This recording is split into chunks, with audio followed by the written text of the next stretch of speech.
Hello and welcome to Realistic UPSC Aspirant. Today in this video we will discuss about ultimate strategy to clear UPSC in 2026. सब लोग YouTube पे आजकल यही search कर रहे हैं कि 2026 में कैसे UPSC को क्लियर किया जाए अपने फर्स्ट अटेम्प्ट में। तो हम लोग बात करेंगे इसी पर्टिकुलर चीज़ की।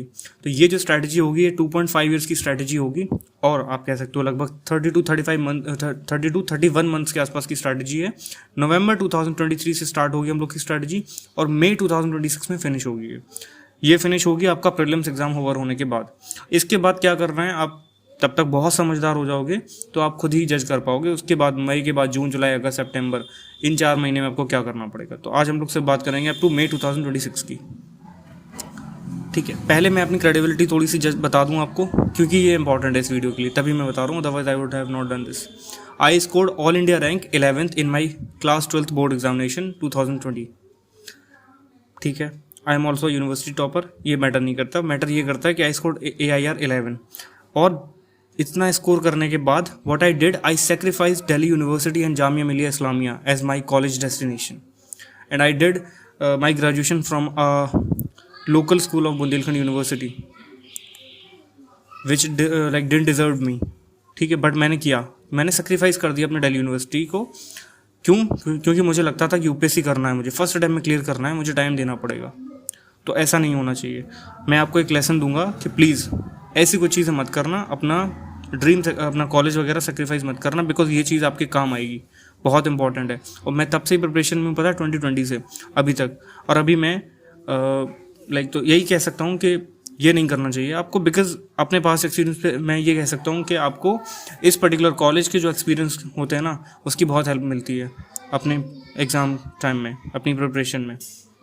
ठीक है, अब हम लोग बात करते हैं इस मेन टॉपिक की, इस वीडियो की। तो देखो, इस वीडियो को स्टार्ट करने से पहले हम लोग छोटी सी बात ये है कि 3 सिनेरियोज हो सकते हैं, 3 केस हो सकते हैं। अगर जो मेरे व्यूअर्स हैं 3 टाइप के हो सकते हैं या फिर 2 टाइप के हो सकते हैं। पहला, you are currently in graduation first year या फिर सेकेंड ईयर में हो और आपका ग्रेजुएशन जो है 2026 में कंप्लीट होगा या 2026 में कंप्लीट होगा और आप अपना अटेम्प्ट दोगे बिना किसी गैप के। ठीक है, दूसरा केस ये है कि आपका ग्रेजुएशन जो है 2025 में कंप्लीट हो जाएगा और आप 1 साल का गैप लोगे और 2026 में अपना पहला अटेम्प्ट करोगे। तो ये वीडियो उसी चीज़ को केटर करेगी और मैंने कोशिश की है कि वीडियो में हर चीज़ को, हर पॉइंट ऑफ व्यू को अकोमोडेट कर पाऊँ। बट अगर नहीं हो पाता है तो डोंट फिकर, कमेंट करो, हम लोग लाइव भी आते हैं तो अपन लोग वहाँ पे भी डिस्कस करेंगे अगर आपका कोई और क्वेश्चन रह जाता है इस स्ट्रैटेजी के बाद। ठीक है, इसके अलावा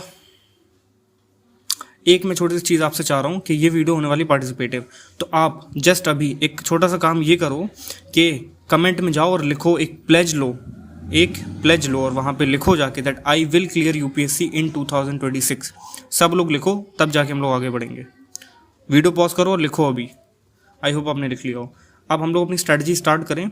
स्टार्ट तो कर देंगे, बट मैं कह रहा हूँ आप अब से पेन कॉपी उठाओ, पेन कॉपी उठा के कुछ जो मैं चीज़ें कह रहा हूँ वो लिख लो। आप वो रूल्स होंगे आपकी प्रिपरेशन के, वो मेरे पास एक्सपीरियंसेस हैं, क्योंकि मैंने जस्ट प्रिपरेशन जब स्टार्ट करी थी मुझे लगता था मैं कोई गलती नहीं करूँगा। बहुत सारा कुछ मैंने सीख लिया था, टॉपर स्टॉक देख ली थी, बट फिर भी मैंने बहुत सारी गलतियाँ की। तो मैं वो नहीं चाहता हूँ कि आप भी वो सेम गलतियाँ रिपीट करो। तो आप एक काम करो कि आप नोटबुक उठाओ और जो मैं चीज़ कह रहा हूँ वो लिखते जाओ शॉर्ट में। सबसे पहली चीज़, right after 3 months of preparation, जैसे ही आपको 3 से 4 महीने प्रिपरेशन में हो जाए, NCERT फेस हो जाए आपका कंप्लीट, आपको क्या करना है, आपको वीकली आंसर राइटिंग स्टार्ट कर देनी है।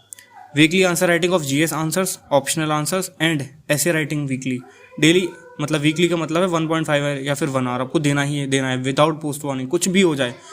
अनुदीप दुशेट्टी सर, AIR 1 था उनका, उन्होंने कहा था राइट गार्बेज, राइट कह सकते हैं क्या, फ्लावर्स, ऐसा कुछ, बट राइट, कुछ भी लिखो बट लिखो, लिखना बहुत इंपॉर्टेंट है। दूसरा चीज़ ये है, कीप वॉचिंग टॉपर स्टॉक। आप प्रिपरेशन में आ जाओगे और बट आपको चीज़ें पता होनी चाहिए कि what are the demands of UPSC। तो वो चीज़ आपको कहाँ से पता चलेगी, टॉपर स्टॉक्स के थ्रू। तो आपको क्या करना है, टॉपर स्टॉक बार बार देखते रहना है जितना हो सके और सीखना है टॉपर्स, उसके नोट्स बनाने हैं। जैसे आज अभी मेरे टॉप बातों के आप नोट्स बना रहे हो, ऐसे ही आपको टॉपर स्टॉक सुनते टाइम भी नोट्स बनाने हैं, सिर्फ देखना नहीं है उनको। ठीक है, सीखना है उनकी मिस्टेक से कि उन्होंने 3 से लेकर 4, 5, 6 साल जो अपने स्पेंड किए हैं उन्होंने उसमें क्या गलतियाँ करी हैं, वो गलतियाँ आपको रिपीट नहीं करनी है। इसके बाद मैंने आपको ये बात बताई थी कि don't sacrifice your college in life for UPSC preparation. Your college life for UPSC preparation. Please मत करना, बिकॉज ये जो एक्सपीरियंस होगा आपका कॉलेज का एक्सपीरियंस आपके बहुत काम आएगा यूपीएससी में, ठीक है। प्लस कुछ एक आध स्किल सीख लेना और फिर अपना यूपीएससी प्रिपरेशन में एंटर करना। इसके बाद हम लोग आते हैं अपने नेक्स्ट पे, be ready with roller coaster ride. ये एक बहुत अच्छी रियलिटी है। रियलिटी ये है कि रोलर कोस्टर राइड होने वाली है यूपीएससी की जर्नी, बिकॉज इसके अंदर एंटर करना तो आसान है बट बाहर निकलना आसान नहीं, बहुत मुश्किल है, ठीक है। कम से कम 2 से लेकर 6 साल आप इस प्रिपरेशन में रहोगे। अगर आपका सिलेक्शन हो गया इसी दौरान होगा, अगर नहीं होगा तो फिर आप शायद छोड़ दोगे प्रिपरेशन, बिकॉज 6 ईयर्स बहुत होते हैं, आप तब तक छोड़ दोगे प्रिपरेशन अगर नहीं हुआ होगा। तो समझ लो रोलर कोस्टर राइड होने वाली है, प्लस आप कुछ अर्न नहीं कर रहे होगे, तो जो आपका आज का इकोनॉमिक स्टेटस है आपका वैसा ही रहेगा, कुछ चेंज नहीं होने वाला है। तो अगर आप इस चीज़ के लिए कंफर्टेबल हो तभी आना। अगर आपको लगता है आपका फैमिली का फाइनेंशियल बैकग्राउंड जो है थोड़ा सा कमज़ोर है, तो आई थिंक आपको पहले स्किल लेना चाहिए, कुछ पैसे कमा लो फिर आओ प्रिपरेशन में। बिकॉज अब यूपीएससी प्रिपरेशन 2017-18 जैसी नहीं रह गई कि जहाँ आप आओगे तैयारी करोगे आपका हो जाएगा। अब चीज़ें बहुत चेंज हो चुकी हैं। यूपीएससी एग्जाम हैज़ 2 फेसेट्स, ठीक है। बहुत इंपॉर्टेंट चीज़ है, ये लोग रियलाइज़ नहीं करते, स्पेशली बिगिनर्स तो रियलाइज़ ही नहीं करते। यूपीएससी एग्जाम के पता है 2 पार्ट्स हैं। पहला पार्ट है लर्निंग एंड रीडिंग का, ठीक है। पहला पार्ट है लर्निंग का, रीडिंग का, जहाँ हम लोग बुक्स पढ़ते हैं, याद करते हैं उनको। बट दूसरा पार्ट है इक्वली, वो भी इक्वली इंपॉर्टेंट पार्ट है, शायद सबसे ज़्यादा इंपॉर्टेंट पार्ट तो वही है प्रैक्टिसिंग का। हम लोग को लगता है यूपीएससी के लिए बस पढ़ लो, 10 बार लक्ष्मीकांत पढ़ लो यूपीएससी हो जाएगा, पॉलिटी के सारे क्वेश्चन हो जाएंगे। भाई ऐसा नहीं होता है, प्रैक्टिस करनी पड़ेगी तुम्हें। प्रीलिम्स के लिए अलग, मेंस के लिए अलग। तुम्हें 10 से 15 हज़ार एमसीक्यूज प्रीलिम्स के लिए सॉल्व करने पड़ेंगे, ठीक है। और तुम्हें मेंस में भी कई सारे क्वेश्चंस, हज़ारों क्वेश्चंस लिखने पड़ेंगे, तब जाके तुम्हें मजबूती से समझ में आ पाएंगी चीज़ें कि ठीक है यूपीएससी एग्जाम निकाला कैसे जाएगा, ठीक है। तो दूसरा ये बहुत इंपॉर्टेंट पॉइंट है कि यूपीएससी के 2 फेसेट्स हैं, पहला है लर्निंग एंड रीडिंग का, दूसरा है प्रैक्टिसिंग का। UPSC CSE is not an exam, बहुत इंपॉर्टेंट पॉइंट है, याद रखना, लिख लो इसको भी। UPSC CSE is not an exam, it's a competitive exam. अभी आप स्कूल कॉलेज में होगे या पास करके आए हो तो आपको लगता होगा कि चीज़ें पास हो जाएंगी, एग्ज़ाम ही तो है। एग्ज़ाम नहीं है भाई, ये कॉम्पिटिटिव एग्जाम में। कॉम्पिटिटिव एग्जाम में और एग्जाम में ये फ़र्क है कि एग्जाम में आपका स्कूल, आपका कॉलेज चाहता है कि आप सब लोग पास हो जाएं, बट कॉम्पिटिटिव एग्जाम में ये नहीं होता है। कॉम्पिटिटिव एग्जाम में जो कमीशन होता है, जैसे अभी इस केस में यूपीएससी है, तो वो चाहता है कि आप फेल हो जाओ, आपको एलिमिनेट करना चाहता है। बिकॉज जो डिजर्विंग कैंडिडेट्स होंगे ना, वो अपने लिए मेहनत कर रहे हैं अपने आप को ना एलिमिनेट होने के लिए। तो इट्स अ कॉम्पिटिटिव एग्जाम, तो हमेशा हमें इंट्रोस्पेक्टिव होना पड़ेगा। लिख लो इसको भी, be introspective of your preparation, कि आप क्या गलतियां कर रहे हो, यूपीएससी की क्या डिमांड्स है, क्या आप उनको फुलफिल कर पा रहे हो, क्या मैथ्स की क्या डिमांड है, इंग्लिश की क्या डिमांड है, सीसेट की क्या डिमांड है, लाइक जो चीज़ भी डिमांड है उसकी तुम्हें डील करना पड़ेगा, तुम्हें इंट्रोस्पेक्टिव होना पड़ेगा। This is what means a competitive exam.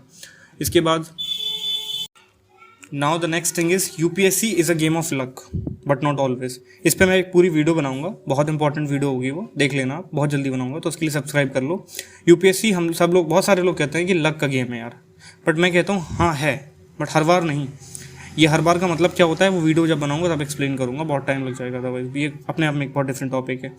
अब नेक्स्ट, यूपीएससी को स्प्रिंट नहीं है, ये भी लिख लो, it's a fucking marathon. I am so sorry for this word, it's a marathon basically, and I promise to you that one day your passion, ठीक है। ये बहुत इंपॉर्टेंट लेसन है मेरा पर्सनली, कि सबके साथ मैंने ये होते हुए देखा है।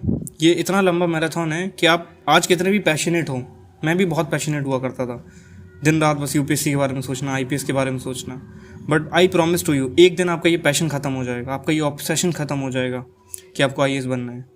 बट मैं तब आपसे एक छोटी सी बात बोलूँगा उस चीज़ के लिए कि डिसिप्लिन को अपना दोस्त बना लेना, अपना सबसे मजबूत हथियार बना लेना। आपका मन हो ना हो, बट आप डिसिप्लिन रहोगे अगर तो पढ़ाई कर पाओगे। बिकॉज ऐसा होगा कि एक दिन आपका ये ऑब्सेशन ख़त्म हो जाएगा, तो आज मेहनत कर लो, जब तक ऑब्सेस्ड हो ना तब तक मेहनत कर लो, पता नहीं कल ऑब्सेस्ड हो या ना हो। Next is in your UPSC journey even if you try anything you study how so ever hard. ये बहुत इंपॉर्टेंट रियलाइजेशन है, बट हर कोई बताता नहीं इस चीज़ के बारे में, और शायद हम लोग एक्सेप्ट नहीं करना चाहते। बट मैं आपसे कहता हूँ एक्सेप्ट कर लो, आज ही इसको एक्सेप्ट कर लेना एज इट इज़, कुछ नेगेटिवली नहीं, कुछ पॉजिटिवली नहीं, accept it as it is. Point ये है कि यूपीएससी में ना 50% सिर्फ चांसेस हैं कि आपका सिलेक्शन होगा, 50% चांसेस हैं कि आपका सिलेक्शन नहीं होगा। तो इस रियलिटी को एक्सेप्ट कर लो कि आप कितनी भी मेहनत कर लो, सब कुछ कर लो, दिन रात पढ़ लो, पर still there is a chance कि आपका सिर्फ 50% ही चांसेस हैं आपका सिलेक्शन होगा। कुछ भी कर लो, बिकॉज कॉम्पिटिशन इज टफ और चीज़ें आज हाथ में नहीं है, ठीक है। And make peace with it. और फिक्र करने की कोई बात नहीं है, सिलेक्शन होगा, होता ही है लोगों का, ह्यूमंस का ही होता है, हम जैसे लोगों का ही होता है। बट पॉइंट ये है कि एक्सेप्टेड कि नहीं भी होगा तो एक्सेप्ट करो उस चीज़ को भी। इसके बाद वन लास्ट रियलिटी चेक कह सकते हैं हम लोग, clearing UPSC exam in itself is a very tough task. ठीक है, clearing UPSC exam in itself is a very tough task, जो कि हमने आपको पहले ही बता दिया। बट पॉइंट ये होगा कि क्लियर करना यूपीएससी एग्जाम को अपने पहले अटैम्प्ट में और भी टफ है। पता है क्यों? क्योंकि सिर्फ 2% लोग, वैसे भी यूपीएससी का सिलेक्शन रेट क्या है 0.1%, उस 0.1% के भी 2% लोग ही सिर्फ होते हैं जिनका फर्स्ट अटैम्प्ट में सिलेक्शन होता है। इस वजह से मेहनत करो, बट सिर्फ ये एक्सपेक्ट मत करना कि मेरा फर्स्ट अटैम्प्ट में ही होगा। अगर नहीं होता है तो आगे हो जाएगा, सेकंड, थर्ड, फोर्थ, कहाँ जा रहे हैं हम लोग। ठीक है, और लबासना की देखो एवरेज एज क्या है, 27 है। लबासना की एवरेज एज 27 है। इसका मतलब क्या है, फर्स्ट अटैम्प्ट वाले बहुत कम लोग हैं। हाँ, फर्स्ट अटैम्प्ट में लोगों का निकलता है एग्जाम, तो आप भी मेहनत करोगे अपने फर्स्ट अटैम्प्ट के लिए। बट नहीं होता है तो हताश नहीं होना है, पॉइंट बस इतना ही है। हम लोग प्रिपरेशन कर रहे हैं, डीमोटिवेटेड नहीं होंगे। ठीक है, अब इतने सारे लेसन आपको बता दिए। अब एक चीज़ ये है कि मैंने कोशिश की है सारी चीज़ें आपको बताने की, बट हो सकता है शायद कुछ चीज़ें छूट गई हूँ। तो अगर कुछ चीज़ें छूट गई होंगी, I will definitely make a separate video on it, तो उसके लिए सब्सक्राइब कर लो। अब हम लोग अपने मेन टॉपिक पे आते हैं वीडियो के, जो कहता है कि स्ट्रैटेजी कैसी होनी चाहिए, क्या होते हैं कंपोनेंट स्ट्रैटेजी के। चलो उससे पहले आई गेस आपको पैटर्न तो पता ही होगा, मैं यहाँ पैटर्न एक्सप्लेन नहीं करूँगा कि GS1 होता है, 2 होता है, 3 होता है, 4 होता है। बस मैं आपको बेसिक चीज़ बताऊँगा कितने सब्जेक्ट्स आपको पढ़ना है इस पूरी प्रिपरेशन में। देखो टोटल एग्जाम बहुत सारे होंगे, ये देख लो, पेपर देख लो, पता चल जाएगा कितने एग्जाम्स हैं। ठीक है, इसमें सब्जेक्ट कौन कौन से हैं ये मैं आपको एक बार से थोड़ा सा दिखा देता हूँ। GS1 में सोसाइटी एक टॉपिक है, सब्जेक्ट है, ज्योग्राफी पढ़ना है, आपको हिस्ट्री पढ़ना है। हिस्ट्री के इतने सारे कंपोनेंट्स हैं, GS2 है, GS3 है, GS4 है, इतने सारे सब्जेक्ट्स हैं, ये देख लो आप। मैंने सारे सब्जेक्ट्स को कवर किया हुआ है। आप कम से कम इसी स्ट्रैटेजी से 4 से 6 बार अपनी प्रिपरेशन में लाइक मिनिमम आप 8 बार तो देखो पढ़ लोगे, मिनिमम 8 टाइम्स आप पूरा जो आपका 2.5 ईयर का जर्नी है ना, इसमें हर किताब को, हर सब्जेक्ट को आप 8 से 10 बार पढ़ लोगे अगर स्ट्रैटेजी सही से फॉलो करोगे तो, वीडियो पूरी देखोगे तो। अब हम लोग स्टार्ट करते हैं। बस अगेन मैं एक छोटी सी बात बोलूँगा आपको कि स्ट्रैटेजी को फॉलो करो बट ब्लाइंडली मत करो, इस मॉडिफाई कर लेना उसको अपने स्केड्यूल और अपनी नीड्स के हिसाब से। ठीक है, तो हम लोग स्टार्ट करते हैं अपना मेन कंटेंट। 1 सेकेंड बस।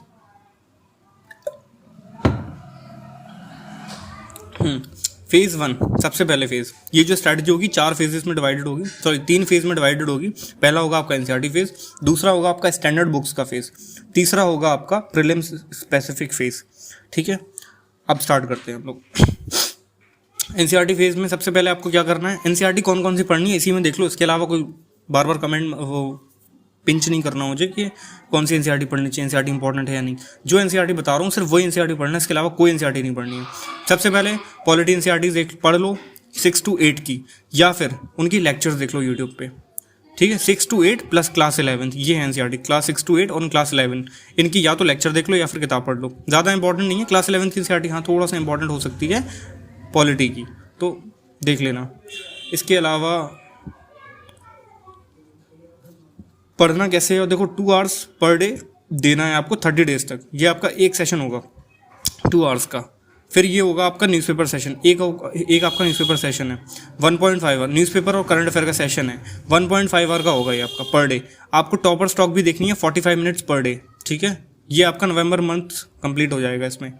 ठीक है, नवंबर मंथ फिनिश हो जाएगा। ज़्यादा मैंने आपको इनिशियल मैं जो आपके स्टडी आवर्स हैं धीरे धीरे करके बढ़ा रहा हूँ, एकदम से नहीं बढ़ानी है। अब करंट अफेयर के आपके सोर्सेज क्या होंगे, न्यूज़पेपर आपको पढ़ना है, और आपको न्यूज़पेपर कहाँ से पढ़ना है, खुद से मत पढ़ना। मैं रिकमेंड ये करूँगा कि आप खुद से मत पढ़ो। आप 2 यूट्यूब चैनल है, एक प्रशांत तिवारी सर हैं स्टडी IQ IAS पे, उनका देख लो आप, द हिंदू का एडिटोरियल डिस्कशन। दूसरा दीपक यादव एजुकेशन एक यूट्यूब चैनल है, उनका आप द हिंदू का डिस्कशन देख लो। आप इन 2 को फॉलो करो। इसके अलावा न्यूज़पेपर के लिए ये, और करंट अफेयर और कहाँ से करने हैं आपको, कहाँ से और करना है, स्टडी IQ IAS एक चैनल है, उस पर अंकित अग्रवाल सर हैं, उनकी डेली वीडियोज़ देखते रहो। ठीक है, बहुत इंपॉर्टेंट होती हैं। और प्रशांत धवन सर हैं, वर्ल्ड अफेयर्स एक यूट्यूब चैनल है, उसके ऊपर। बस ये आपको 3 चीज़ें करनी है।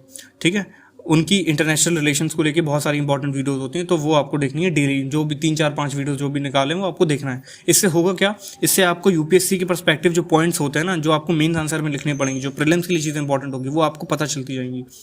ठीक है, आपको पूरी दुनिया में क्या हो रहा है, उसका रीज़न क्या है, हर चीज़ इंटरनेशनली, पॉलिटिकल, इकोनॉमिक, सब चीज़ें आपको समझ में आ जाएंगी। इस वजह से इनको अभी से देखना स्टार्ट कर देना, खुद से मत पढ़ना, सिर्फ वीडियो देखना है हमें। नवंबर मंथ फिनिश हो गया, नवंबर 2023। अब हम लोग आते हैं दिसंबर 2023 के ऊपर। इसमें क्या करना है, पॉलिटी की क्लास 12 की एनसीईआरटी पढ़नी है। सबसे ज़्यादा इंपॉर्टेंट अगर कोई एनसीईआरटी है तो सिर्फ यही एनसीईआरटी है, ये और ज्योग्राफी की। क्लास 12 की एनसीईआरटी पढ़नी है आपको। पॉलिटी की 2 बुक्स हैं, क्लास 12 की पॉलिटी की 2 बुक्स हैं, एक इंडिया की एक वर्ल्ड की है। India and world post 1945 and post 1947, ठीक है, क्या हुआ था देश में और पूरे दुनिया में वर्ल्ड वॉर सेकंड के बाद क्या हो रहा था, सब चीज़ें आपको इस 2 एनसीईआरटी में मिलेंगी। और आपको सिर्फ एनसीईआरटी को पढ़ना नहीं है बल्कि इनको खोदना है। खोदने का मतलब है अवेयरनेस तो क्यूरियोसिटी पे जाना है। मतलब अगर आपको कोई चीज़ के बारे में, कोई वर्ड के बारे में पता चलता है इस एनसीईआरटी से, जैसे फॉर एग्जाम्पल नाटो, NATO अगर पता चलता है तो उसका मतलब पूरा जानो। यूट्यूब पे जाओ, रिसर्च करो व्हाट इज़ नाटो। और मैं आपको रिकमेंड करूंगा स्टडी IQ IAS, फिर से एक चैनल है, उस पर देखना आप। ऑलमोस्ट सारी चीज़ों के ऊपर आपको बहुत डिटेल्ड वीडियोस मिल जाएंगी इस हर चैप्टर के ऊपर। क्लास 12 पॉलिटी की आपको बायोग्राफीज मिल जाएंगी हर एक कैरेक्टर के ऊपर, क्लास 12 की पॉलिटी की एनसीईआरटीज़ की। तो आपको क्या करना है, गो बियॉन्ड बुक्स, वो सारी चीज़ें देखनी है। और अगेन 1 मंथ देना है, 1 मंथ 2 आवर पर डे देना है। 30 डेज़ के अंदर ऑलमोस्ट फिनिश हो जाएंगी। नहीं होंगी तो थोड़ा बहुत टाइम एडजस्ट कर लेना। नेक्स्ट एनसीईआरटी है आपकी ज्योग्राफी की। ज्योग्राफी एनसीईआरटी कहाँ से कहाँ तक करनी है, केवल क्लास 6 से लेके क्लास 8 की। कोई 9th की एनसीईआरटी, कोई 10th की एनसीईआरटी, किसी के सब्जेक्ट के लिए नहीं करनी। 9th 10th की एनसीईआरटी तो बकवास है, ठीक है। ज्योग्राफी की एनसीईआरटी कर लो, पढ़ो, बहुत अच्छे से पढ़ो, सारे कॉन्सेप्ट क्लियर करके चलना। 2 hour per day 30 days. Newspaper and current affairs वैसे ही जैसे कर रहे थे, टॉपर स्टॉक वैसे ही जैसे कर रहे थे। हिस्ट्री की एनसीईआरटी फिर आपकी आ जाएंगी क्या, हिस्ट्री की एनसीईआरटीज़ या फिर लेक्चर क्लास 6 से लेके 8 तक, और क्लास 11 की एनसीईआरटी। ये चीज़ें आपको करनी है। हिस्ट्री के लिए भी किताब पढ़ना चाहते हो किताब पढ़ लो, अगर आप लेक्चर वाले पर्सन हो लेक्चर देख लो। क्लास 6 to 8 प्लस क्लास 11 सिर्फ ये। क्लास 9 10th किसी को नहीं करना, किसी भी साल की नहीं करना, किसी भी सब्जेक्ट की नहीं करना। और क्लास 12 की एनसीईआरटीज़ जहाँ पे रिक्वायर्ड होगी वहाँ मैं बता दूंगा, जहाँ रिक्वायर्ड नहीं है वहाँ नहीं करना है बस। 2 आवर पर डे दोगे 30 डेज, ये भी फिनिश हो जाएगा। नेक्स्ट आपका इकोनॉमी एनसीईआरटी, सिर्फ एक एनसीईआरटी करनी है, इंडियाज़ इकोनॉमिक डेवलपमेंट इकोनॉमी के लिए, और कुछ नहीं करना है। इकोनॉमी कैसे करोगे, कहाँ से करोगे, स्टैंडर्ड फेज में, इसके लिए एक सेपरेट वीडियो बनाऊंगा बुक लिस्ट के ऊपर। रिसोर्स, वो बुक लिस्ट नहीं होती है, बेसिकली रिसोर्स लिस्ट होती है। सब्सक्राइब कर लो, बहुत जल्दी उस पर वीडियो बना लूंगा, ठीक है। इसको क्या करना है, आपको 1 आवर पर डे देना है ताकि आप मेन आंसर राइटिंग कैसे होती है ये समझ पाओ, सिर्फ इसके लिए और कुछ नहीं। नेक्स्ट आपको अब क्या स्टार्ट करना है, बहुत इंपॉर्टेंट चीज़ है, आपको प्रीलिम्स PYQ एनालिसिस स्टार्ट कर देना है। बिकॉज ये सबसे ज़्यादा टाइम लगता है इस चीज़ में। प्रीलिम्स PYQ एनालिसिस, क्वेश्चन के साथ टाइम स्पेंड करना है आपको, देखना है यूपीएससी का पैटर्न क्या है, ठीक है, कैसे किया जाता है। जाओ वीडियो देख लो, पड़ी हुई है यूट्यूब पे, वो वीडियो देख लेना, अभी सेव कर लो बाद में देख लेना, बट बहुत बहुत ज़रूरी है कि वो देख लेना video. Next again newspaper current affair 1.5 hour per day करो, टॉपर स्टॉक देख लो, ये सब चीज़ें आपको करनी है। ये आपका जनवरी 2024 हो गया। नेक्स्ट फरवरी 2024 साइंस की एनसीईआरटीज करो, क्लास 6 से लेकर 10th, सिर्फ यहीं पे आपको 9th और 10th की एनसीईआरटीज करनी है और कहीं नहीं करनी है। क्लास 6 7 8 9 10 साइंस की एनसीईआरटीज करो, 2 आवर पर डे करो, 1 मंथ में फिनिश हो जाएंगी होपफुली। फिर अगेन प्री PYQ एनालिसिस करना है, 2 आवर पर डे करना है, और टाइम दे सकते हो तो और टाइम दो। सारे सब्जेक्ट्स के सारे PYQ एनालिसिस कर लो, बहुत इंपॉर्टेंट है। क्यों इंपॉर्टेंट है बाद में बताऊंगा, पता चल जाएगा, अभी आगे बताऊंगा मतलब। फिर again newspaper and current affair जैसे आपको कर रहे थे वैसे ही करो, ठीक है। फरवरी हो गया, अब हम लोग आते हैं मार्च, जो कि लास्ट मंथ हो गया अपने एनसीईआरटी फेज का।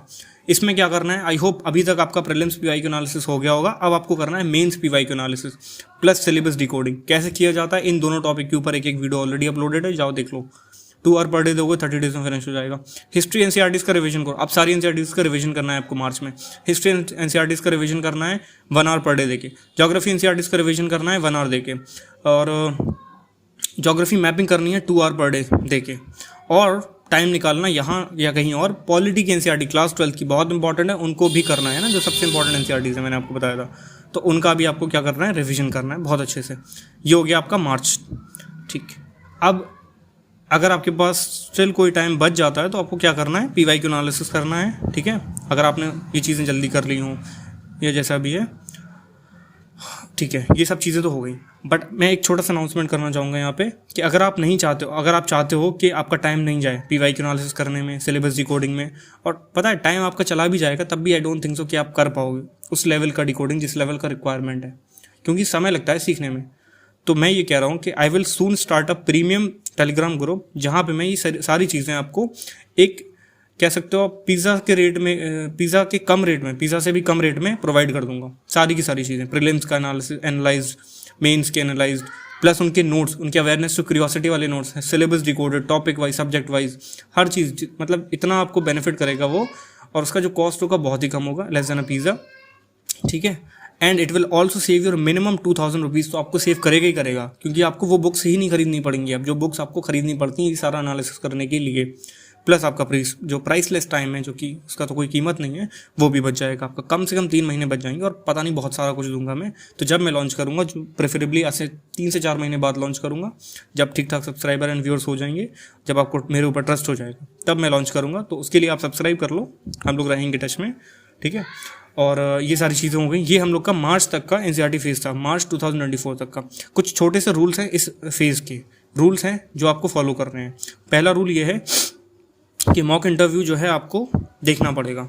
यूट्यूब से डाउनलोड करना मॉक इंटरव्यूज़, या फिर यूट्यूब पे जाके ही देख लो, और उससे सीखो कि आपको अपनी पर्सनैलिटी में कैसे चेंजेस लेके आने हैं, आपको पर्सनैलिटी को कैसे इंप्रूव करना है। बिकॉज ऐसा नहीं है कि आपका मेंस क्लियर हो जाएगा, आप 3 महीने में अपनी पर्सनैलिटी को इंप्रूव कर लोगे।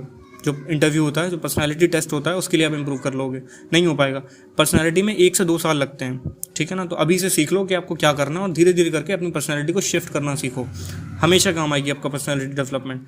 नेक्स्ट रूल इज़ संडे को रिजर्व कर, मंडे टू सैटरडे पढ़ो, और संडे को रिजर्व कर लो अपने वीकली रिवीजन के लिए। आप जो भी पढ़ रहे हो, मान लो आपने साइंस एनसीईआरटी पढ़ी, मंडे टू फ्राइडे तक आपने जो भी टॉपिक पढ़ा ना, मंडे टू सैटरडे तक, संडे को उसको रिवाइज कर लो। तो आपकी 2 रीडिंग तो यही हो गई, और उसके बाद रिवीजन के लिए 1 मंथ मैंने अलॉट किया हुआ है ना, मार्च 2024, इसमें आप रिवाइज कर लो, ठीक है। इसके अलावा और क्या कर सकते हो, थोड़ा बहुत चिल कर लो, संडे को ही चिल करना है, इसके अलावा और कुछ नहीं। Next rule is till you are in NCERT phase do not read newspaper by yourself. ये मैंने आपको कायदे से एक्सप्लेन कर दिया, ठीक है। आप next is check previous video, ठीक है। अब इस दौरान आपका टाइम टेबल क्या होगा एनसीईआरटी फेज के टाइम पे, तो इस पर मैंने एक पूरी वीडियो बना के रखी है, time table video, I think उसका टाइटल होगा, तो आप उसको भी जाके देख लेना, सेव कर लेना, जब टाइम मिले तब देख लेना। किसकी वजह से लिए कि आपको पता चले आप इस पर्टिकुलर फेज में आपका टाइम टेबल कैसा होना चाहिए। इसके बाद आएगा हम लोग का स्टैंडर्ड फेज, जो कि हम लोग आप स्टार्ट करते हैं। तो स्टैंडर्ड फेज में भी कैसा टाइम टेबल होगा, उस चीज़ को भी मैंने उसी सेम वीडियो में एक्सप्लेन किया हुआ है, तो आप वो भी देख लेना, ठीक। स्टैंडर्ड फेज हम लोग स्टार्ट करते हैं, इसमें हम लोग की प्रीलिम्स और मेंस की तैयारी इंटीग्रेटेड होगी, एक साथ तैयारी कर रहे होंगे हम लोग, एक साथ नोट्स बना रहे होंगे सारी चीज़ों के। सबसे लंबा फेज चलेगा, बट स्टार्ट करने से पहले अगेन उसके रूल्स बहुत इंपॉर्टेंट है, लर्निंग्स बहुत इंपॉर्टेंट है। उसकी की डिमांड्स क्या हैं, डिमांड ये है, सबसे पहले डिकोडेड सिलेबस आपको सामने रखना पड़ेगा अपनी डेस्क पे। जब तक देखो आपका एनसीईआरटी फेज होगा, तब तक मैं वो ग्रुप लॉन्च कर चुका हूँ, तो आप ज्वाइन कर लोगे, तो आपके पास सारा डिकोडेड सिलेबस पीवाईक्यू सब आपके सामने आ जाएंगे, आपके पास आ जाएंगे, ठीक है। बहुत सस्ता ग्रुप होगा, आई थिंक पुअरेस्ट से भी पुअर बच्चे को अफोर्ड करने में प्रॉब्लम नहीं होगी, ठीक है। तो सबसे पहला रूल आपको क्या होगा कि आपको डिकोडेड सिलेबस सामने रखना है उस पर्टिकुलर सब्जेक्ट का। उसके बाद आपको उस पर्टिकुलर सब्जेक्ट के, उस पर्टिकुलर टॉपिक के सारे पीवाईक्यूज पढ़ने हैं, जब आप स्टार्ट कर रहे हो अपने स्टैंडर्ड फेज में। जब आप आओगे, वीडियो को डाउनलोड कर लो, सेव करके रख लो, बहुत काम आएगी आपकी जब आप स्टैंडर्ड फेज में अपने आओगे, है ना। तो आपको पीवाईक्यू रीड करने हैं, फिर आप अपना टॉपिक रीड करोगे, फिर आप टॉपिक रीड करने के बाद जब वो टॉपिक फिनिश हो जाएगा, तब आप उसके मॉडल आंसर रीड करोगे, प्लस उसके प्रीलिम्स के क्वेश्चन लगाओगे, और 10,000 MCQs लगाओगे। इसका मतलब क्या होता है, अभी आपको शायद समझ नहीं आए, बट धीरे धीरे करके जब आप जैसे अपनी प्रिपरेशन में आगे बढ़ोगे, आपको सारी चीज़ें समझ आने लग जाएंगी। नेक्स्ट रूल क्या कहता है, वीकली आंसर राइटिंग करनी पड़ेगी आपको, किसके ऊपर, पीवाईक्यूज के ऊपर। जो आपने यहाँ पीवाईक्यूज पढ़े हैं ना, देखो ये वाले जो पीवाईक्यूज हैं उस टॉपिक के, तो हफ्ते भर में आपने जो भी पीवाईक्यूज पढ़े ना, उन पीवाईक्यूज के ऊपर आपको क्या करना है, आंसर राइटिंग करना है, ठीक है। उन पीवाईक्यू के आंसर्स लिखने हैं आपको। इसके अलावा क्या है, टेस्ट सीरीज वगैरह बीच बीच में लगाते रहना है। Third rule is study and revise by active recall technique. इसका मतलब क्या होता है, लास्ट में है, इसको एक्सप्लेन करूंगा। इसका मतलब बहुत इंपॉर्टेंट चीज़ है, छोड़ना नहीं, लास्ट में, सबसे लास्ट में इसको ही डील करा है मैंने। 4 वाले पॉइंट पे आते हैं, what is the next point.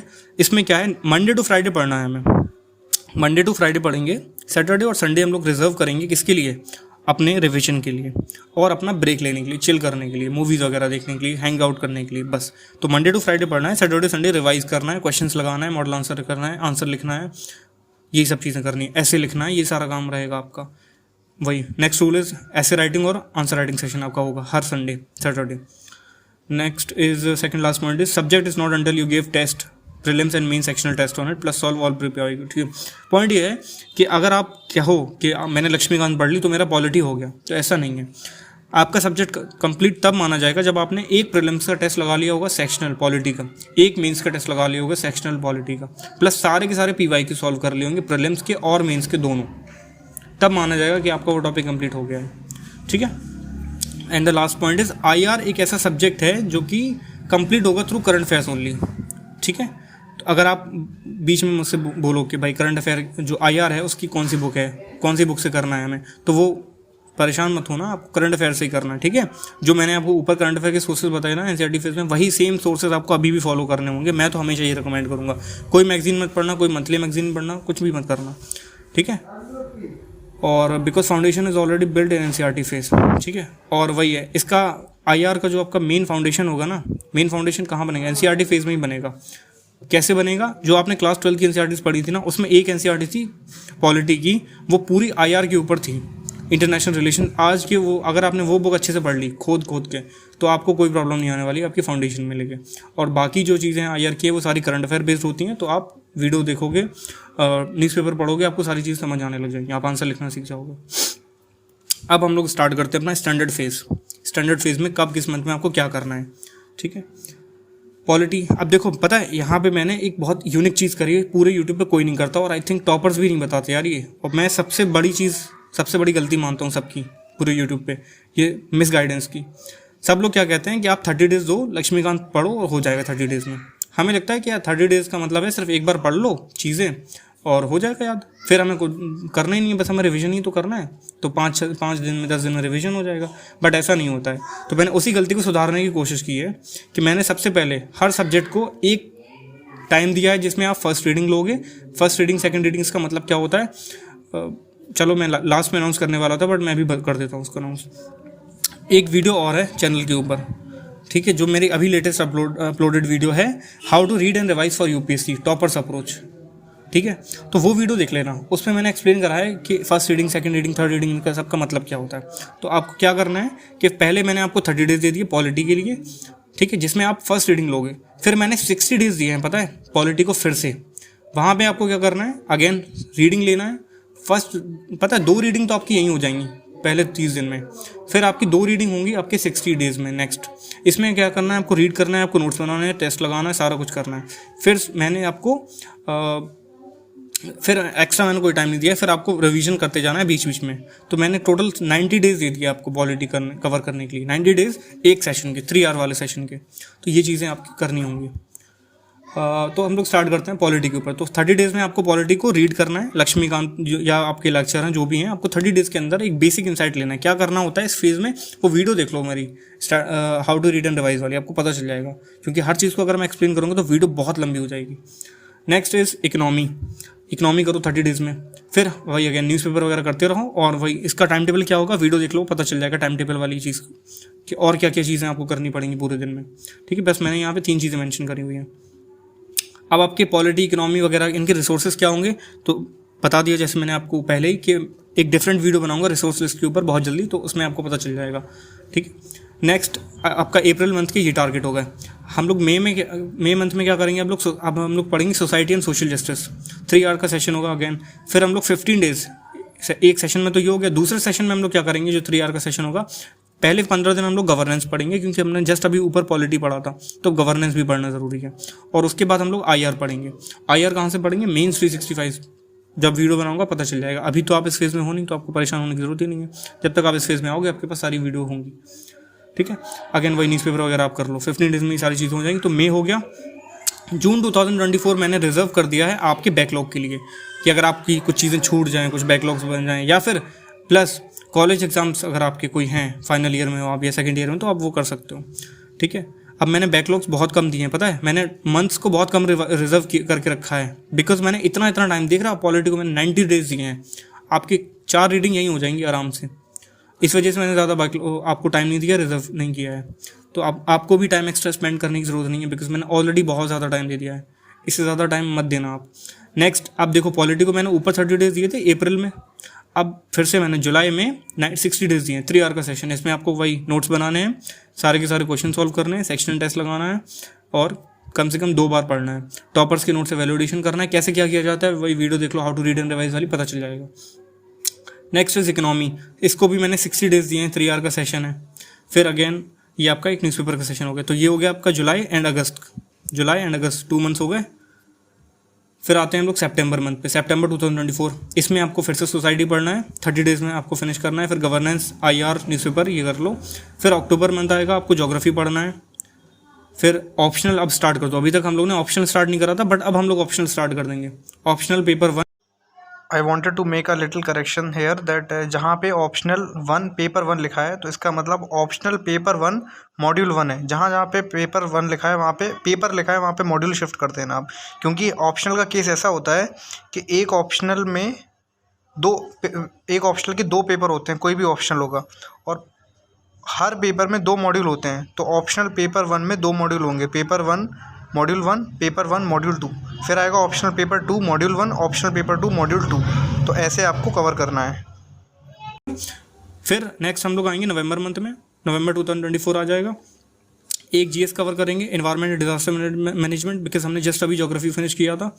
Next हम लोग देखेंगे ऑप्शनल पेपर 1 का मॉड्यूल 2, ठीक है, ऑप्शनल मॉड्यूल 1 का पेपर 2, 30 डेज को भी देंगे, ये फिनिश हो जाएगा। अब हम लोग आएंगे अपने दिसंबर मंथ में, तो दिसंबर को हमने कर दिया रिजर्व, दिसंबर 2024 में बैकलॉग या फिर कॉलेज एग्जाम के लिए रिजर्व कर दिया। आप थोड़ा बहुत एडजस्ट कर लो अपने हिसाब से। नेक्स्ट हम लोग देखो फिर से ज्योग्राफी पढ़ेंगे, 60 डेज देंगे अब, क्योंकि अब नोट्स बनाने हैं, क्वेश्चन सॉल्व करना है, बहुत सारा काम करना है। फिर हम लोग ऑप्शनल का पेपर 1 का मॉड्यूल 1 का पेपर 1 फिर से पढ़ेंगे। अब हम लोग फिर से 60 डेज देंगे, क्यों? क्योंकि वही सारा काम करना है जो अभी मैंने आपको बताया, वही न्यूज़पेपर वगैरह आप करते रहोगे। यहाँ से आपकी डेली आंसर राइटिंग भी शुरू हो जाएगी अब तक, बिकॉज आपने हर चीज़ को 1 2 4 बार पढ़ लिया है, ठीक है, टेस्ट वेस्ट लगा रहे होगे। इसके बाद आपका वही एनवायरमेंट एंड डिजास्टर मैनेजमेंट फिर से पढ़ेंगे, 60 डेज देंगे। ऑप्शनल का और मॉड्यूल 1 का पेपर 2 हम लोग फिर से पढ़ेंगे। ये आपका कब तक हो गया? मार्च 2025 से अप्रैल 2025 तक फिनिश हो जाएगा। इसके बाद आएगा मई 2025। मई 2025 में 2025 वाले जो एस्पिरेंट्स हैं ना, इनको अपना प्रीलिम्स लिखना होगा। इसी दौरान 26 मई या 28 मई को यूपीएससी अपना एग्जाम कंडक्ट करेगा 2025 का प्रीलिम्स वाला, ठीक है। तो आप क्या करोगे, यहाँ पे एंशिएंट हिस्ट्री पढ़ लोगे, कल्चर पढ़ लोगे 30 डेज में, अपना ऑप्शनल का मॉड्यूल 2 का पेपर 1 पढ़ लोगे, और वही करंट अफेयर वगैरह जो चल रहा था। इसी दौरान आप क्या करोगे, यहाँ पे इसी सेम मोमेंट पे एक दिन जैसे आपका प्रीलिम्स एग्जाम होता है, आप भी सेम टाइम पे एग्जाम लिखोगे। आप देखोगे कि क्या गलतियाँ रह गई, क्या कुछ ऐसी चीज़ें हैं जो आपको नहीं पता है, क्या आप कुछ गलतियां कर रहे हो। एटलीस्ट अगर आप कोई बहाना बनाओगे अभी तो सारे सब्जेक्ट कंप्लीट नहीं हुए, तो आप एक काम करना कि वो जो सब्जेक्ट्स आपके नहीं हुए हैं, जो टॉपिक्स आपके नहीं हुए, वो टॉपिक छोड़ देना, बाकी सारे क्वेश्चन आप कवर करना, और फिर उसी टाइम फ्रेम में करना। जो भी है 1.5 आवर बचेगा अगर क्वेश्चन हटाने के बाद, तो 1.5 आवर में करना, और टोटल मार्क्स करना, कैलकुलेट करना कि आपने कितने सही किए, कितने गलत किए। नेक्स्ट अब हम लोग आते हैं, जून हो गया, मई हो गया, जून कहाँ गया, जून ये है, जून 2025 आ गया अब, ठीक है। आप क्या करना है, आपको मिडिवल हिस्ट्री पढ़ना है 15 डेज तक, लेक्चर देख लेना, हो जाएगा। वीडियो बनाऊंगा लेक्चर रिसोर्स लिस्ट के ऊपर, पता चल जाएगा कहाँ से करना है, बहुत सिंपल सी चीज़ है, ज़्यादा टाइम नहीं लगेगा। फिर हमें मॉडर्न इंडिया करना है 30 डेज तक, 3 आवर का सेशन है ये, ठीक है। और इसमें 30 डेज लिखा है, आपको लगेगा कि चीज़ें मैनेज कैसे करें, तो थोड़ा बहुत आप टाइम एडजस्ट करोगे, आप हो जाएगा टाइम, ठीक है। मॉडर्न इंडिया, मिडिवल इंडिया को पढ़ लेना है, ठीक है, ऐसा नहीं स्किप कर देना कि हम सिर्फ मॉडर्न पढ़ेंगे, मिडिवल का भी एक बेसिक रीड ले लेना। अगेन यहाँ पे क्या करना है, ऑप्शनल का पेपर 2 का, ऑप्शनल मॉड्यूल 2 पेपर 2 का एक बेसिक रीड लेना है। अब हम लोग आएंगे अपने जुलाई मंथ पे, तो जुलाई मैंने रिजर्व कर दिया आपके, हर 6 महीने के बाद मैंने हर 5 महीने के बाद 6वां महीना रिजर्व करके रखा है मैंने आपके लिए। फिर हम लोग फिर से एंशिएंट को पढ़ेंगे, एंशिएंट हिस्ट्री एंड कल्चर को, और मिडिवल हिस्ट्री को 15 डेज देंगे, 3 आवर का सेशन होगा। ऑप्शनल मॉड्यूल 2 का पेपर 1 60 डेज तक, ठीक है। यहाँ से आपका ऑप्शनल को मैंने इतना टाइम दिया है कि आपका कोई भी ऑप्शनल हो, लेंथीएस्ट से भी लेंथीएस्ट ऑप्शनल है ना, तो वो भी कवर हो जाएगा। वही अगेन यहाँ पे का जो चीज़ें लिखी हैं वो कर लो। अगस्त एंड सितंबर हो गया 2025, अब आ गया अक्टूबर 2025 एंड नवंबर 2025। ये 60 डेज में क्या करोगे आप, पहले में मॉडर्न इंडिया को पढ़ोगे या रिवाइज करोगे फिर हम लोग सिक्योरिटी पढ़ेंगे, इंटरनल सिक्योरिटी 30 डेज में फिनिश करेंगे, फिर ऑप्शनल कंप्लीट हो जाएगा यहाँ पे हम लोग का। ये हो गया अक्टूबर नवंबर 2025। अब आएगा हम लोग का दिसंबर 2025। दिसंबर 2025 आ जाएगा, इसका मतलब हम लोग बिल्कुल अपनी वर्ज पे आ गए हैं। अब हम लोग एग्ज़ाम लिखने के मोमेंट पे आने वाले हैं, कि अब हम लोग का एग्ज़ाम आने वाला है, आपका एग्ज़ाम आने वाला है 2026 वाले एस्पिरेंट्स का, ठीक है। तो लेकिन इससे पहले मैं छोटी चीज़ आपको बता दूं, पॉइंट ये है कि आपको लगेगा देखो मैंने यहाँ पे दिसंबर भी करा दिया और जनवरी तक आपको कहा है कि आप सब्जेक्ट कवर करो, तो बिकॉज मेरे पास ऐसा टाइम का विंडो नहीं मिल पा रहा था, बिकॉज मैंने टाइम बहुत ज़्यादा दिया है आपको। तो आपको क्या करना है, आपका जो ऑप्शनल होगा ना, अगर आपका ऑप्शनल कोई ऐसा है जो जीएस के साथ ओवरलैप कर रहा है, ठीक है, तो आपको क्या करना है, आपका टाइम बच जाएगा। तो जो चीज़ यहाँ पे दिसंबर 2025 और जनवरी 2026 में कंप्लीट हो रही है, ये आपकी चीज़ें पहले ही कंप्लीट हो जाएंगी, अगर आपका ऐसा ऑप्शनल है जो जीएस के साथ ओवरलैप कर रहा है। अगर आपका ऑप्शनल जैसे फॉर एग्जांपल हिस्ट्री है, तो आपकी कम से कम 3 महीने बच जाएंगे। अगर आपको ज्योग्राफी है तो कम से कम 2 महीने बच जाएंगे। अगर आपका सोशलॉजी है तो कम से कम 1 महीना बच जाएगा। तो आप ऐसा ऑप्शन कोशिश करना, चूज़ करना जिसका ओवरलैप जीएस के साथ हो और आपका टाइम बचे, ठीक है। तो आपकी जो चीज़ जनवरी में हो रही है ना, ये दिसंबर में ही हो जाएगी और आपका जनवरी मंथ खाली हो जाएगा, ठीक, अब हम लोग आते हैं और यही आपको करना है। मैंने लिख दिया जनवरी में, बट आपको करना पहले ही जनवरी से पहले। फिर हम लोग आते हैं दिसंबर मंथ में। तो दिसंबर मंथ में क्या करना है, आपको साइंस फिर से पढ़ना है, अब एडवांस लेवल पढ़ना है, सिर्फ एनसीईआरटी नहीं पढ़ना, थोड़ा और आगे तक जाना है। एथिक्स पढ़ना है, ये सब फर्स्ट रीड है, ठीक है, फर्स्ट रीड है, ये फर्स्ट और सेकंड रीड हो गए यहाँ पे। फिर हम लोग आएंगे जनवरी में। तो जनवरी में फिर से मैंने 30 डेज दिए हैं 3 आवर्स के, ठीक है, 3 आवर्स तक। तो आपको यहाँ पे एडवांस वाला करना है, 2 रीडिंग यहाँ पे हो जाएंगी आपकी, ठीक है। कोशिश करना 45 डेज दो यहाँ पे, मुझे टाइम नहीं बच रहा था तो मैंने आपको 30 डेज ही लिखे हैं, ठीक है, बट आप कोशिश करना 45 डेज दो। और वर्ल्ड हिस्ट्री कर लेना। साइंस की सिर्फ एक ही रीडिंग ले रहे हैं हम लोग, क्योंकि इसके बाद हम लोग फिर से पढ़ेंगे। कब पढ़ेंगे, प्रीलिम्स के फेज में आएंगे तब पढ़ लेंगे, ठीक। एथिक्स को अच्छे से पढ़ लेना, बिकॉज दोबारा नहीं पढ़ पाओगे प्रीलिम्स वाले फेज में, फिर सीधा मेंस के फेज में पढ़ोगे इसको। वर्ल्ड हिस्ट्री का एक बेसिक रीड ले लेंगे, 30 डेज या 15 डेज के अंदर फिनिश करेंगे और हो जाएगा। ये हम लोग को हो गया जनवरी 2026, सब चीज़ें कंप्लीट हो गई। अब आपको क्या करना है, इतना सारा हो जाने के बाद आपको एक छोटा सा काम और करना है। नोट ये है कि आपको 2022, 23, 24, 25 जो भी लेटेस्ट वाला आपका मेंस हुआ होगा, उस मेंस के सारे पेपर्स आपको लगाने हैं, जीएस के, ऑप्शनल के और लैंग्वेज के भी, बैठ के 1 हफ्ते के अंदर जैसे यूपीएससी करता है ना वैसे ही। और अपनी गलतियों को लिखना है कि यार आप क्या गलतियां कर गए, आपको कौन सा सब्जेक्ट का कौन सा एरिया वीक है, वो सारी चीज़ें लिख लेना, ताकि जैसे ही आपका प्रीलिम्स क्लियर हो तो आपको पता हो कि आपके वीक एरियाज़ क्या हैं, ताकि आप मेंस को अच्छे से इंप्रूव कर पाओ और फर्स्ट अटेम्प्ट में अपना मेंस क्लियर कर पाओ बेस्ट मार्क्स के साथ, ताकि आपका सिलेक्शन ना रुके, ठीक है। अब ये बात है कि अभी तक आपका कम से कम 4 से 5 बार या 6 बार चीज़ें हो चुकी होंगी, तो बहुत अच्छे से तैयार हो गए आप। एक और काम करना है आपको इसी प्रिपरेशन के दौरान, जैसे ही आपकी फर्स्ट रीडिंग, सेकंड रीडिंग हो जाए ना, थर्ड रीडिंग जब आप कर रहे हो ना, तो कोशिश करना introduction and conclusion her topic के ऊपर, ऑफ रिपीटेड थीम्स के ऊपर तैयार हो, हर सिलेबस के कीवर्ड के ऊपर आपका इंट्रोडक्शन एंड कंक्लूजन तैयार हो, आपको एग्जाम एनवायरनमेंट में सोचना ना पड़े। प्रैक्टिस करना है मैं ऑफ रिपीटेड थीम्स के ऊपर, मेंस के हर इंपॉर्टेंट टॉपिक के ऊपर मैं पहले से आंसर लिख के जाना है और रट लेना है उस आंसर को। प्लस अब वही, अब टाइम अगर बचता है तो आप चाहो तो जामिया आरसीए की प्रिपरेशन कर सकते हो, या कोई और आरसीए की प्रिपरेशन कर सकते हो, मास्टर्स की प्रिपरेशन कर सकते हो, वो सारी चीज़ें आप अभी कर लेना प्रीलिम्स से पहले। अब ये सब चीज़ें हो गई, ठीक है। एक छोटा सा नोट ये है कि आप कोशिश करना कि जितना मैंने टाइम दिया है इसको इसी टाइम के अंदर फिनिश करना। अगर पॉलिटी को 30 डेज दिए हैं ना फर्स्ट और सेकंड रीडिंग के, तो 30 डेज में ही फिनिश करना अब आप, ठीक है। अब आप 90 डेज मत ले लेना पहले ही उसमें ही, तो बिकॉज मैंने ऑलरेडी टाइम जितना पॉसिबल था मैक्सिमम उतना ही दिया है, आपको कम टाइम नहीं दिया है। अगर आपको ज़्यादा टाइम लग रहा है इसका मतलब बहुत गलत ट्रैक पे जा रहे हो, आपका स्टडी टेक्निक स्लो गलत है, या फिर आपका स्टडी स्पीड स्लो है, तो वो सब चीज़ें आपको चेंज करनी पड़ेंगी। लास्ट वेरी इंपॉर्टेंट रिकमेंडेशन ये है कि वॉट एवर हैपन्स, कुछ भी हो जाए, हाँ वो यही सेम चीज़ थी कि आपको 30 डेज़ के अंदर अगर फिनिश करना है किसी चीज़ को, 30 डेज़ में ही फिनिश होना चाहिए। ये आपका हो गया अब तक का स्टैंडर्ड बुक का फेज़ 2 खत्म हो गया। अब हम लोग आएंगे प्रीलिम्स स्पेसिफिक फेज़ के ऊपर। यहाँ पे हम लोग की इकलौती प्रायोरिटी क्या होगी कि हमें प्रीलिम्स पे फोकस करना है, प्रीलिम्स के एग्जाम को क्लियर करना है, ठीक, सिर्फ प्रीलिम्स का पढ़ेंगे यहाँ पे हम लोग। तो जनवरी 2026 के टारगेट होंगे हम लोग के क्या। अब मैंने यहाँ पे जनवरी क्यों लिखा, क्योंकि मैंने यहाँ पे भी जनवरी लिखा है, क्यों, क्योंकि ये वाला जनवरी आपको कैसे भी करके फ्री करना है, कैसे भी करके, आई डोंट नो कैसे करोगे बट फ्री करो, ठीक है। और फिर जनवरी में आपको क्या करना पड़ेगा, आपको ये करना है 10 ईयर्स के prelims PYQ awareness to curiosity notes बनाने हैं, ठीक है। 10 साल के, कम से कम 10 साल के यूपीएससी के प्रीलिम्स के PYQ के अवेयरनेस टू क्यूरियोसिटी नोट। इसका मतलब क्या होता है, जॉब वाली वीडियो देख लो, प्रीलिम्स PYQ नॉलेज, आपको पता चल जाएगा क्या होता है और क्यों बनाने हैं, सब चीज़ें पता चल जाएंगी।